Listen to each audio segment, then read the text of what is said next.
A is twice as fast as B and A is thrice as fast as C. If A and B can work together, can do a work in 10 days, then find the number of days C alone can complete a work. So, இதான் question. A, B, C. A, B-ஐ விட twice fast. A, C-ஐ விட thrice fast. இதை எஃபிஷியன்சியில் போட்டிங்கன்னா பயங்கரமான கொடூரமான some. அப்படியே திருப்பி டைமில் போடுங்க.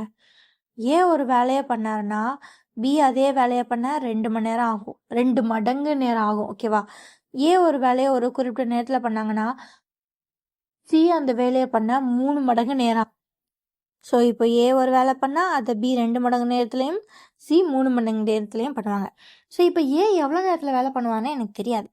ஸோ எக்ஸ் நேரத்தில் ஒரு வேலையை முடிப்பார். அப்போ பி 2x நேரத்தில் முடிப்பாங்க, சி 3x நேரத்தில் முடிப்பாங்க. அவ்வளோதான். ஸோ இப்போ எனக்கு என்ன தெரியும்னா ஏயும் பியும் ஒரு வேலையை சேர்ந்து பண்ணாங்கன்னா நான் 10 நாளில் முடிச்சிருவாங்க. ஓகேவா? இப்போது இதை டேரெக்டாக x + 2xன்னு எடுத்துக்கூடாது. எப்படி எடுத்துக்கணும்னா 1/x + 1/2x எஃபிஷியன்சியில் எடுத்துக்கணும். ஈக்குவல்ஸ் 1/10 மொத்த time.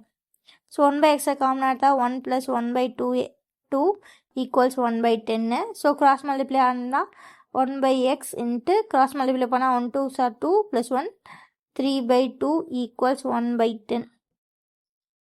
1 2 is 2, 5 2s are 10. So அப்போது எக்ஸ் அந்த பக்கம் மேலே கொண்டு போயிடலாம். So x equals 3 × 5. therefore x equals 15 days.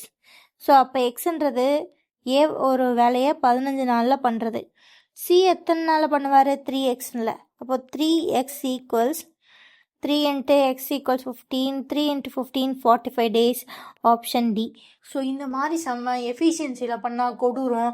அப்படியே கொஞ்சம் ரிவர்ஸ் பண்ணி டைமிங்கில் பண்ணுங்கள்.